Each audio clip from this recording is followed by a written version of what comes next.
गो देवा. अहो वहिनी, अहो काय करता, एवढं जड सामान उचलत जाऊ नका. राहू दे. अहो राहू द्या, काय द्या इकडे माझ्याकडे.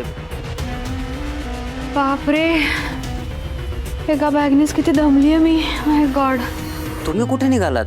नाही नाही, मी कुठेही जात नाहीये, तुम्ही जात आहे. मी मी कुठे जाणार आहे?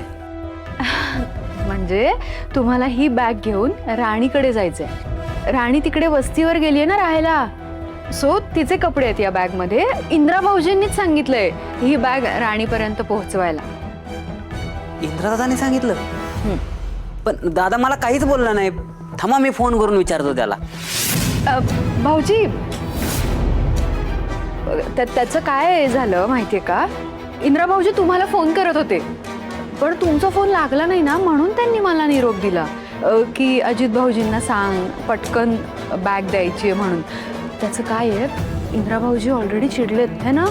आता जर आपण वेळेत बॅग नाही दिली तर ते आधी तुमच्यावर चिडतील आणि मग माझ्यावर. कशाला ना फोनमध्ये वेळ वगैरे घालवायचे आपल्याला, त्यापेक्षा तुम्ही पटकन जा आणि बॅग देऊन या.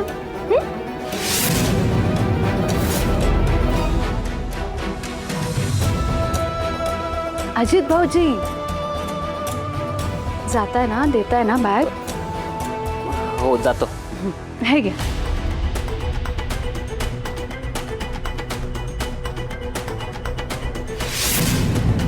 वा, शाब्बास उर्मिला, तुझा हा प्लॅन सुद्धा लवकरच सक्सेसफुल होणार.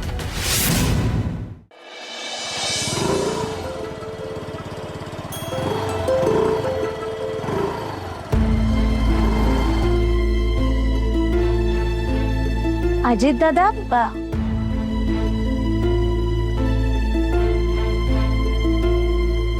अहो तुम्ही इथे? हो बॅग द्यायला आलो होतो.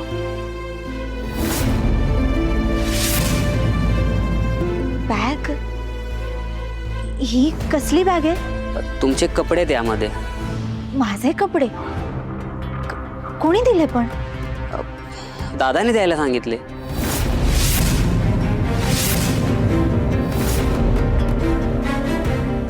पण इंद्रजीत जरा असे कसे काय वागले? मला पण तेच कळत नाही की दादा असं का करायला लागलाय.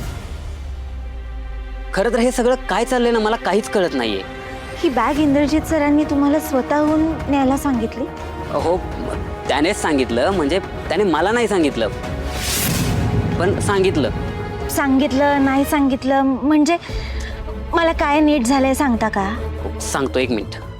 ही बॅग मला दादानेच द्यायला सांगितली. म्हणजे दादाने मला डायरेक्ट नाही सांगितलं, डायरेक्ट त्यांनी उर्मिला वहिनींना सांगितलं. उर्मिला वहिनींनी सांगितले की बॅग घेऊन जावा म्हणून, आणि उर्मिला वहिनीच ही बॅग भरून दिली मला. म्हणजे इंद्रजीत सरांनी ही बॅग तुम्हाला डायरेक्टली दिली नाही? हां, म्हणजे डायरेक्ट मला नाही सांगितलं.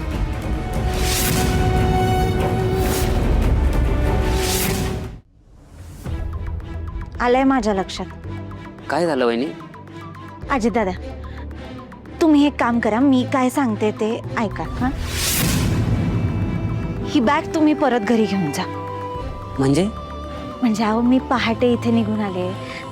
आईबुवांना जरा टेन्शनच आलंय त्याचं, आणि ही बॅग बघितली तर अजून गैरसमज होतील, त्यामुळे मी घरी नाही नेऊ शकत ही बॅग. तुम्ही परत घेऊन जा. पण हां, ही बॅग तुम्ही परत घरी घेऊन गेलायत हे कोणाला कळू देऊ नका. हो, मला कळालंय ही बॅग नकळत घरी घेऊन जायचं आहे. पण मला एक कळत नाहीये, तुम्ही अचानक इकडे का आलात? म्हणजे दादाची आणि तुमची काय भांडण वगैरे झालं का? नाही, भांडण वगैरे कशाला होईल, सगळं ठीक आहे. ते काय झालं, मला आईबुवांची जरा आठवण येत होती, वस्तीतल्या सगळ्यांचीच आठवण येत होती, म्हणून म्हटलं जाऊया जरा घरी, म्हणून आले. बाकी सगळं ठीक आहे, तुम्ही नका काळजी करू, विचारच नका करू.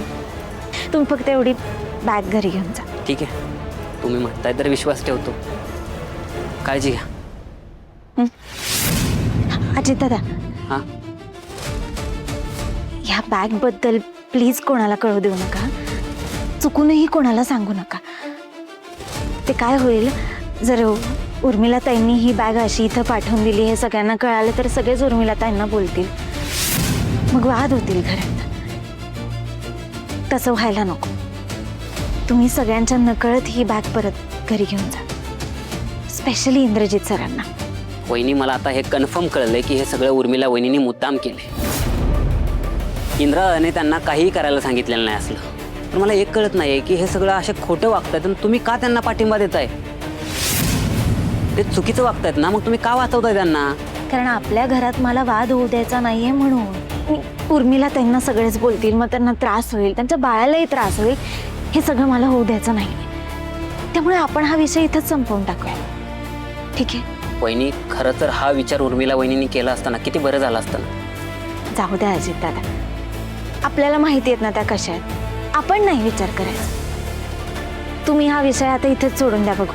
ठीक आहे, काळजी घ्या. बॅग घेऊन सावकाश घरी जा. हा?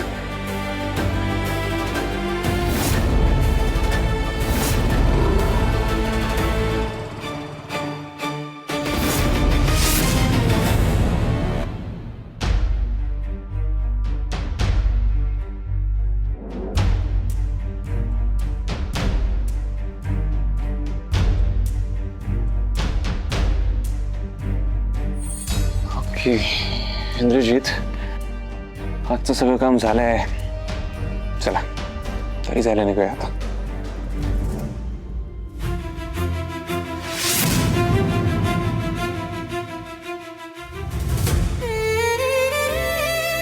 जेवण खूप छान होतं राणी. कसं आहे ना राणी, तू जवळ नाही आहेस माझ्या, पण ह्या छोट्या छोट्या गोष्टींमुळे मला या गोष्टीची जाणीव होते की तू माझ्या जवळपासच आहेस.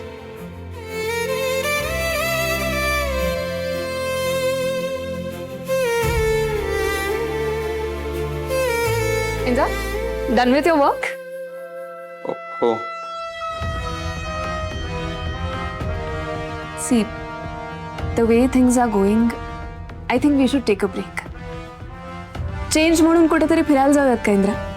Just you and me. नाही अगं, त्याची काय गरज आहे फिरायला वगैरे. मला घरी जायचंय. प्लीज चल ना.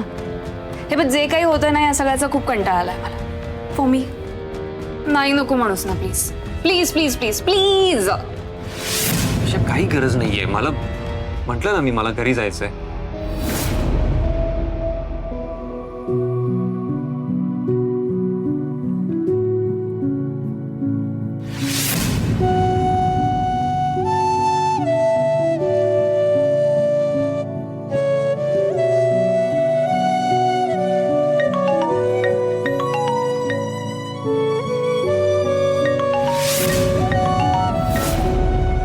राणीचा फोन आहे ना? हो.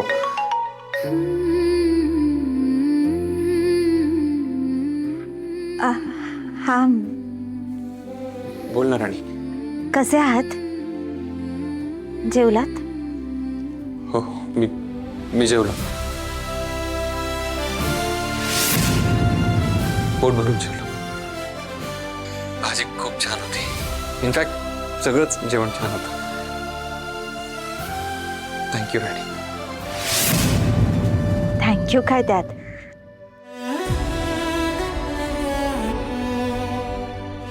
तू बोल ना. काय नाही, मग फोन केलास ना तू? ते सकाळपासून तुमचा आवाज ऐकला नव्हता ना, तर चुकल्यासारखं वाटत होतं.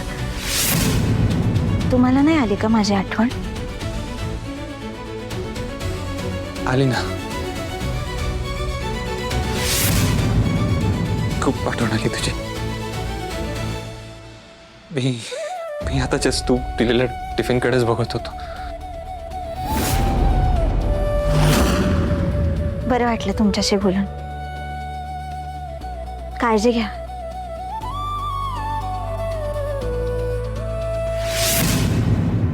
काय झालं राणी? काही बोलायचंय का? नाही काही नाही. अगं बोल ना. म्हणजे काल रात्री आपल्यात जे काही झालं ना, ते माझ्या डोक्यातून जातच नाही. मी खूप प्रयत्न करते की त्याबद्दल विचार नको करायला, पण पण मला सारखं तेच आठवतंय. मी सॉरी पण सॉरी मला तुम्हाला हर्ट करायचं नाहीये. तुम्ही जाऊ द्या, तुम्ही टेन्शन घेऊ नका. माझा पूर्ण विश्वास आहे तुमच्यावर, खूप प्रेम सुद्धा आहे. आणि त्याच जोरावर मी विसरेन हे सगळं. मी येईन यातून बाहेर. इंद्रजित, मला आपल्या आधीचे गोड दिवस परत हवेत. मला खात्री आहे की हे सगळं लवकरच संपणार आहे. या काही दिवसांमध्ये आपण जे काही मिस केलंय ते सगळं मला हवंय. त्यामुळे तुम्ही प्लीज लवकर या सगळ्यातून बाहेर या आणि मला न्यायला या. मी वाट बघतीये. Indra, did Katie give you the file? मी त्यांना सांगितलं होतं. तुला फाईल दिली का त्यांनी? सॉरी तुम्ही कामात आहात ना. मी आपली बडबड करत बसले. तुम्ही जाऊ द्या, कामावर फोकस करा. काळजी घ्या. हां,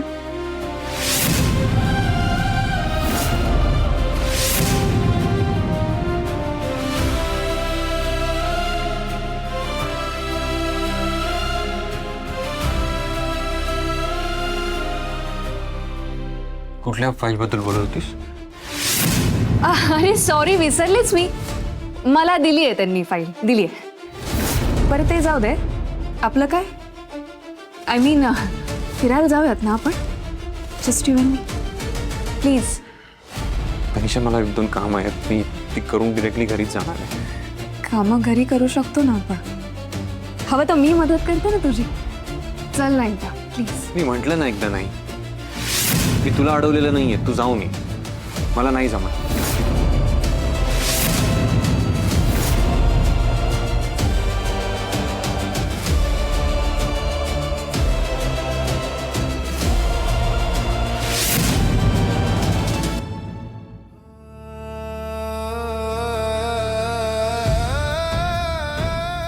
किती बदललाय इंद्रा. ती एक रात्र, त्या रात्री काय घडलंय काय नाही याची खात्री सुद्धा नाहीये तुला. आणि इंद्रजित, तुमच्यासारखा नवरा जगात शोधून सुद्धा सापडणार नाही. मी गेले काही दिवस बघते तुम्हाला. तुम्ही सतत कुठल्या तरी विचारत असता. खाण्यात लक्ष नाहीये. तुम्ही बोलत नाही आहात माझ्याशी. काय झालंय? ती एवढं प्रेम करते तुझ्यावर आणि त्या बदल्यात तू काय देतोयस तिला? काय तुमच्यासारखं फोन आणि फोन इकडे. ठीक आहे, पद्धती फोन हिसकावायची. त्या म्हणतात तसं मी काय पाजलं नाहीये त्यांना. त्यांनी प्यावा आणि तमाशा करावा असं काही हेतू नव्हता माझा. अगं हे तू काही असेल का? वाईचा तो तमाशा तर झाला ना.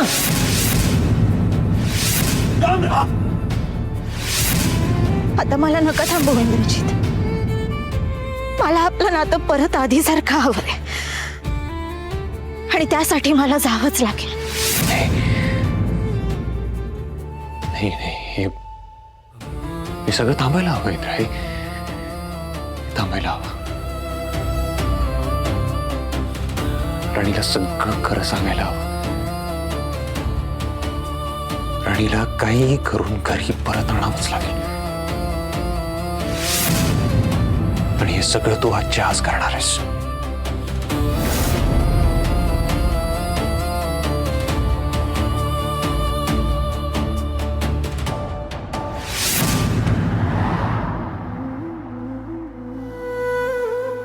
कमान इंद्रा, आता टेन्शन घेऊन नाही चालणार. चूक झालीये तर झालीये. ती मान्य करून राणीची माफी मागायलाच हवीस तू. पण नेमकं काय सांगायचं राणीला आणि कसं सांगायचं? अरे पण दुसरा काय ऑप्शन आहे तुझ्याकडे? हे अजून किती दिवस मनात ठेवणार आहेस तू?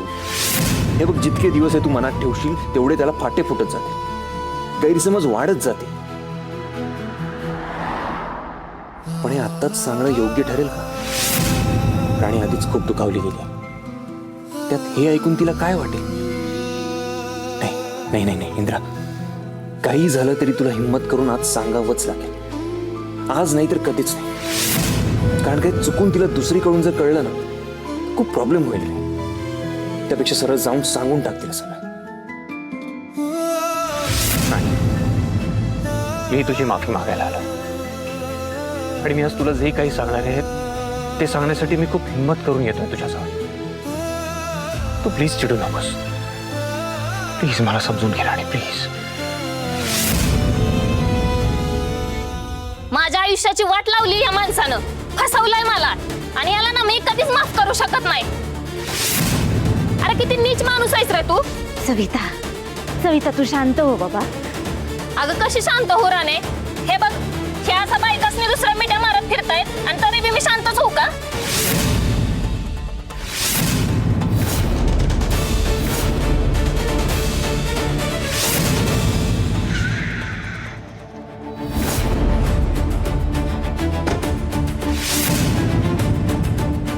आणि हे या दुसऱ्या बाईसोबत फिरतोय हा? कसं सहन करायचं मी? अगं ते खोटं आहे ते सविता, ऐकून घे माझं. अजून किती ऐकून घेऊ? एवढे दिवस तेच केलंय मी. आता काय नाही, माझ्या आई बापाला बोलवते आणि जो काय सोक्षमोक्ष आहे ना तो लावूनच टाकते एकदा. मला घटस्फोट पाहिजे म्हणजे पाहिजे राणे. हो सविता, मिळेल तुला घटस्फोट. अगं राणी, एक शब्दही बोलू नका. अजिबात बोलायचं नाही हा तुम्ही. एवढ्या दिवस मी तुमची बाजू घेत होते, तुमचा संसार तुटू नये म्हणून मी धडपडत होते आणि तुम्ही काय केलं? लग्न झालेलं असताना, घरी बायको असताना दुसऱ्या बाईच्या नादी लागलात का? हे सगळं करत असताना लाज नाही वाटली का हो तुम्हाला? इतके कसे निर्दयी आणि हापापलेले असता तुम्ही पुरुष? तुमची बायको तिचं सगळं मागे सोडून कशासाठी येते? कशासाठी सांगा बरं? हे तुम्ही असे बाहेर लफडे करत फिराल म्हणून येते का? अहो ती तिचं घरदार, आई बाप, ज्या माणसांनी तिला एवढ्या वर्ष जपलं ते सगळं मागे सोडून येते. तुमचा संसार उभा करते. तुम्हालाच नाही तर तुमच्या घरच्यांना सुद्धा सांभाळते. कशासाठी करते हे ती सगळं? या सगळ्या बदल्यात काय पाहिजे असतं बरं तिला? आपला नवरा फक्त आपला असावा ही एवढी साधी अपेक्षा असते बायकोची. हे सुद्धा पूर्ण करता येत नाही का हो तुम्हाला? एक वेळ नवरा कसाही वागला, दारू पिऊन घरी आला ना तरी बायको सहन करेल, पण हे असं बाहेर शेण खाऊन आलेल्या नवऱ्याला अजिबात सहन करणार नाही. ज्या माणसाला आपण आपलं सर्वस्व दिलंय त्या माणसाने आपला विश्वासघात करावा, त्याने आपल्याशी हे असं वागावं, यापेक्षा जास्त अपमानास्पद गोष्ट नाही एखाद्या बाईसाठी. आजपर्यंत मी सविताला एक मैत्रीण म्हणून समजावत होते, केवळ तिचा संसार वाचावा म्हणून. पण आता नाही, आता बास झालं. आता तुमच्यावर मी स्वतः केस टाकणार आणि तुम्ही हा जो विश्वासघात केलात ना माझ्या मैत्रिणीबरोबर त्याची शिक्षा मिळवून देणार आहे तुम्हाला. आणि हे मी वस्तीतली राणी म्हणून सांगत नाही, तर ॲडव्होकेट राणी इंद्रजीत महाडिक म्हणून सांगते तुम्हाला.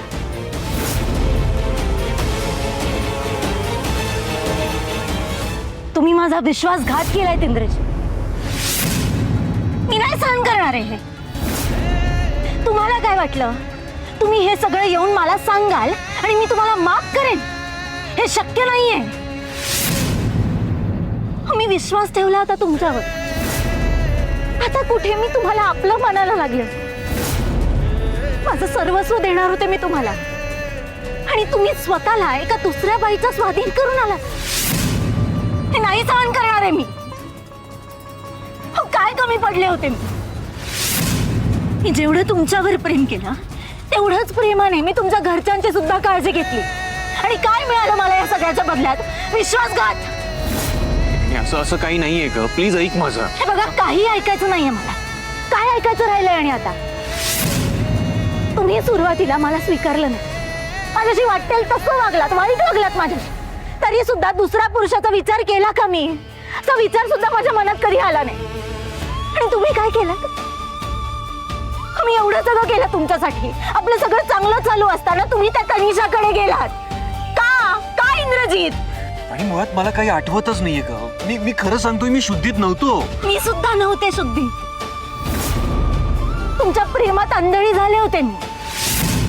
पण आता मला शुद्ध आली. आणि शुद्ध आल्यावर आंधळेपणाचं सोंग मी घेणार नाही आता. आणि प्लीज मला समजून घे, माझं खरंच काही चुकलं नाहीये. आतापर्यंत तेच करत आलीये मी. पण आता नाही. आता बस. आता मला डिवोर्स हवा.